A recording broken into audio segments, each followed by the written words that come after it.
Every now and again, people still ask me, hey, Above, what's the difference between a roguelite and a roguelike? It's a question with a simple enough answer and one that shouldn't be complicated, so the answer is the same every time. Roguelikes are games like Rogue. Roguelites are games that are light on Rogue's mechanics and concepts. Usually that's enough of an answer to clear confusion for most people. I've always struggled with why this question remains so prevalent because it seems fairly obvious. One genre popped up by being inspired by the design and philosophy of one game, exploring it in their own different ways. The other came up later, inspired by all these different takes on the same core gameplay, trying to see how the design philosophy stacks when attached to other genres. So why do people keep getting confused? There's a few reasons for this. The main one being general misconceptions thrown around for various reasons.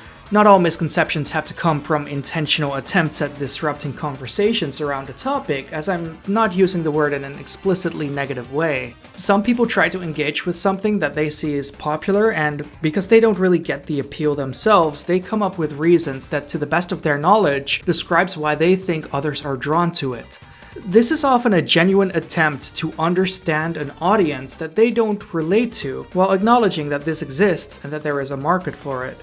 A good example for this is the late Total Biscuit. He made a genuine attempt to understand the genre that was clearly not aimed at him, and it left him frustrated and exasperated at the driving design choices within the genre. Explorative design aimed at learning from mistakes, where death doesn't immediately spell failure, but whether you learn something about how the game works, how interactions and synergies work, or gain familiarity and confidence in your ability, spells whether or not this run meant something or not. That's not something he could get behind, and yet he never really gave up on the genre either, continuing to play and cover games within it, and doing overly long videos rambling about his understanding of what makes games in that genre part of it. I used to get very frustrated at this, but looking back on it, I think his attempts at understanding something that was clearly not for him is at least admirable, and certainly better than the behavior and attitudes of a lot of people who can't wrap their heads around something, not having them as the audience that it's catering to. Especially in his position, where he got to play a lot of new, smaller releases with limited time for each one. A good rogue or roguelite is a lot like a fighting game. It takes a long time before you get a good feeling for an engine or game system, and sometimes you can't really judge a game from your first few hours with it. Sometimes the starting point of a game feels really well made and interesting, making you want to dive deeper into it, only to find out that there isn't a deeper depth to the game. For a genre that needs a decent level of depth and understanding to really flourish, as that's what helps staves the monotony of repeated runs, not having that only makes the game's experience a drag. Some games hope to replace that depth, that learning curve, with an artificial one, usually going for persistent stat upgrades, so it doesn't matter how good or bad you are, your winning chances are largely built around how many hours you've previously spent grinding out money or experience to buy global base stat upgrades, as you can actually damage enemies and survive attacks after grinding. Some people prefer that as the concept of actually having to improve and grow as a player through your own efforts by paying attention to what's happening and learning to read direction of your run and make calls based on that is too challenging and cheap. That sense of constant internal progression is favored due to their own perceived lack of progression as a player. When a genre already isn't for you and you're not in touch with the player bases of these games, playing games all over the spectrum in quality and design philosophies is going to end up making you even more confused as to what the appeal of a genre is. Like, if you don't like fighting games and rarely communicate with anyone who does, and you have to randomly cover Brutal, Paws of Fury, Vanilla Street Fighter 2, Mortal Kombat 2, and then Clay Fighter 63 and a third, you probably aren't going to come from this experience with an understanding of why people enjoy this genre. And you might start confusing the design choices of the bad ones as part of the genre that has good games in there, leading you to believe such stupid nonsense as, this game is good in spite of the genre's design being all over it. My main frustration with Total Biscuit's statements made back then were that a lot of people watched his videos, equally unsure of what the genre was, and they didn't get much wiser from the experience. Now, of course, not everyone approaches things they don't understand with this intention of attempting to understand it. And this is where the real issues start seeping in. Some people will take the well-intended coverage of a confused person and use this as the basis of their judgment of a genre that they have not played in order to discuss it. This is the internet after all, so if this thing is not aimed at you, it sucks and it should stop existing. Unfortunately, there's other people covering games, genres, and mechanics in serious essay formats with a serious voice that aren't much wiser than this. This leads to such dumb statements being repeated by others who are equally unaware of the going-ons in the genres as them, as the information is laid out to them as if it's coming from a point of understanding and experience, when it's clearly coming from someone having never played a single game in this entire spectrum. Statements ranging from, roguelike as a genre hasn't evolved or changed since Rogue, and roguelite was an elitist term veterans of the roguelike genre came up with to talk down the evolution of their genre and stop it from happening. Or even pushing the concept of a static arcade-style score shooter like Devil Daggers being an evolution of the roguelike genre when it's just doing what arcade games do, give you the same experience each time to compete for times or scores with friends. Or even that traditional roguelikes have never had major releases and no major physical releases on store shelves, thus having had no major impact on progress within games. Anyone who says these kinds of things and pretends they've experienced anything from the genre themselves, or says they're involved with it, or is pretending to educate an audience is straight up lying to you in order to spin a really weird narrative to dismiss the thing that they don't like. So let's back up a bit and address each of these things that I've said just now, one by one. Roguelikes have evolved a lot since Rogue. Quickly googling screenshots of most of the genre is mainly going to give you ASCII art games, even newer ASCII art games. But the titles do need a lower level of graphical fidelity to do what they do properly.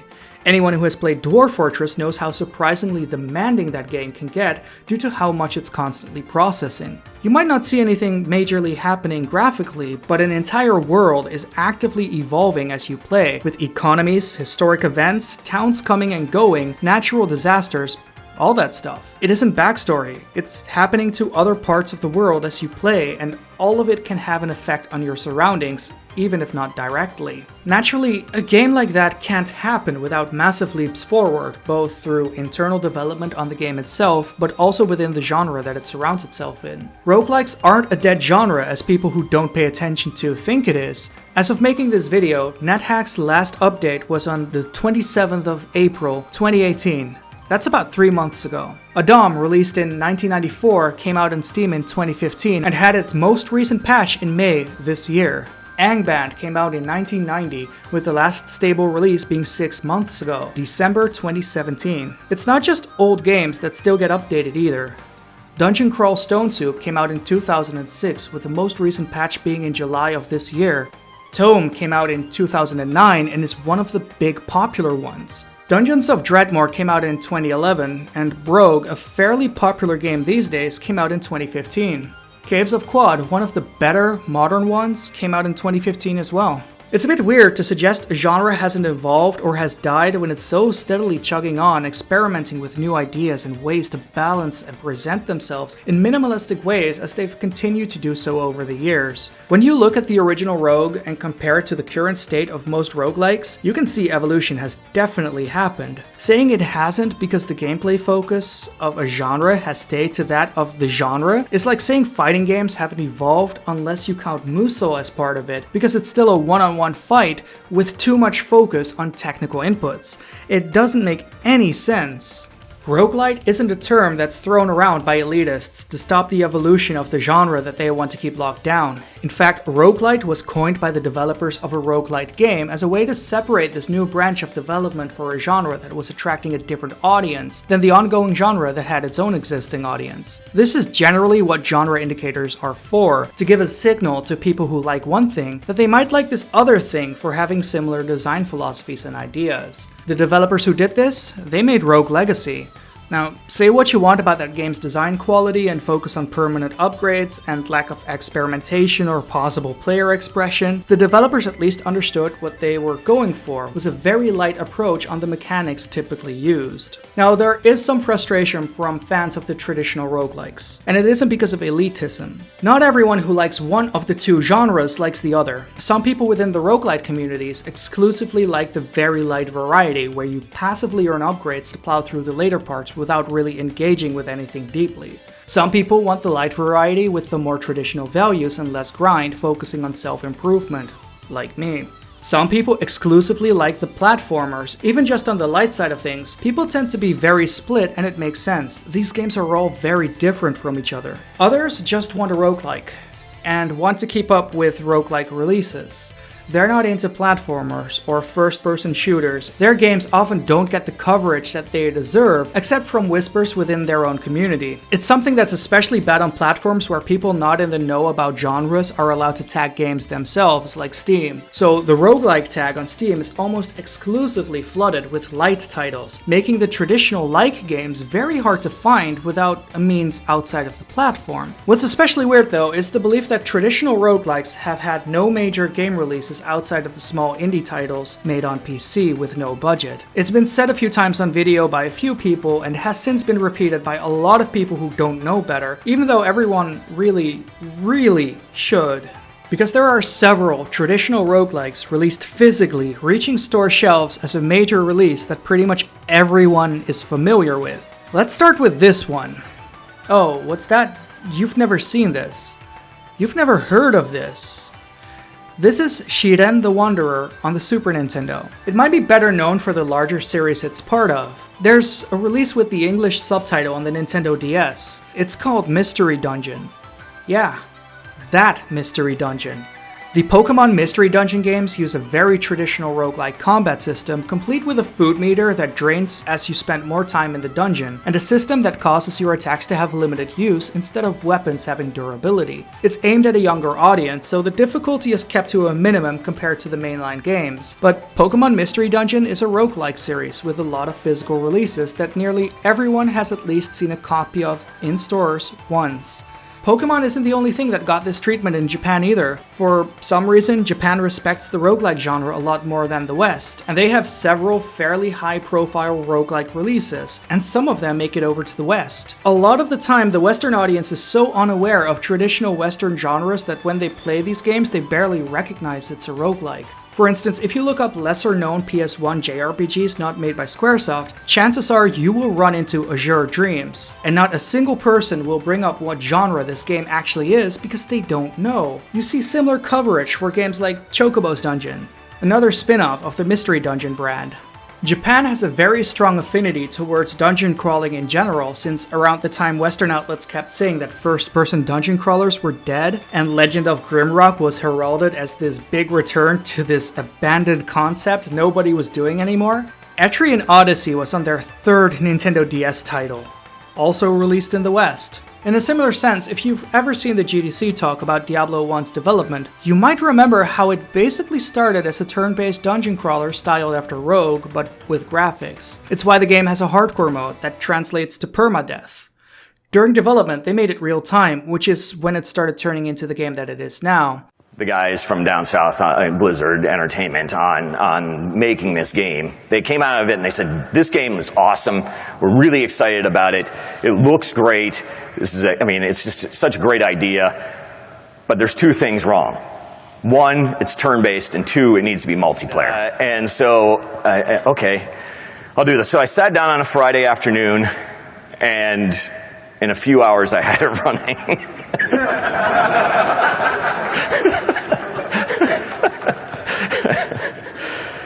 I was sitting there and I finally got, all the kind of, because the turn base was basically already, everything took different amounts of turns, I just put in some stuff for moving around, took time, was basically a certain amount of turns, and then just made the turns happen 20 times a second or whatever it was, and then it all just kind of worked magically. So I remember taking the mouse and I clicked on the mouse, and the warrior walked over and smacked the skeleton down, and I was like, oh my God! That was awesome! In a similar way, Falcom's Dragon Slayer is basically a real-time take on Rogue. There's talks about whether or not this makes the game constitute as the world's first ever action RPG, and whether it's the first in what's now a genre of its own or not. The concept of moving into enemies to damage them in real time is very clearly what ended up evolving into the bump combat system that people are now more familiar with in the early Ys titles. So not only are there major packaged releases within the genre, there's clear lines of evolution leading away with games starting their own different genres in the process, and both of them are basically seen as action RPGs. With all of this said though, I want to take this time to announce something for the channel. Beyond Dead is going to have a format change, focusing on the major roguelike releases, mostly Japanese ones, to properly showcase these games from an understanding of the genre. There's a number of games I've always wanted to cover, and only recently have I gotten confident enough in my idea and formatting of Beyond Dead that I think it's time to move my focus to something that'll be a little harder to cover. We might come back to roguelites in the future if a release really grabs my attention and does something new, or when certain previously released games come out of early access and I want to go back, but for now, we'll be diving into some deep dungeons and explore some harder to explain games that look simpler on the surface, but have a lot going on in the background that you might not usually hear of. Anyway, this was AboveUp. I hope you enjoyed this video. As always, this video has been brought to you by people supporting me on Patreon. If you would like to become one of the scrolling boys on the screen right now, you can pledge on Patreon in the link that will appear later in the video. This is something that I've been holding off on for a long time. I've always wanted to cover Japanese roguelikes because it's such an interesting genre, and I never really got to there. And I've also wanted to make this video talking about what roguelikes are for a long time, but previously, every time something would happen that would just drive me up the wall, and I didn't want to make it seem like it was a reaction to anyone in particular immediately. Even though this video is still mostly singling out two people. I'll be pretty upfront about that. If you know who they are, it's fine. If you don't, it's also fine. Anyway, this was AboveUp, and I will see ya.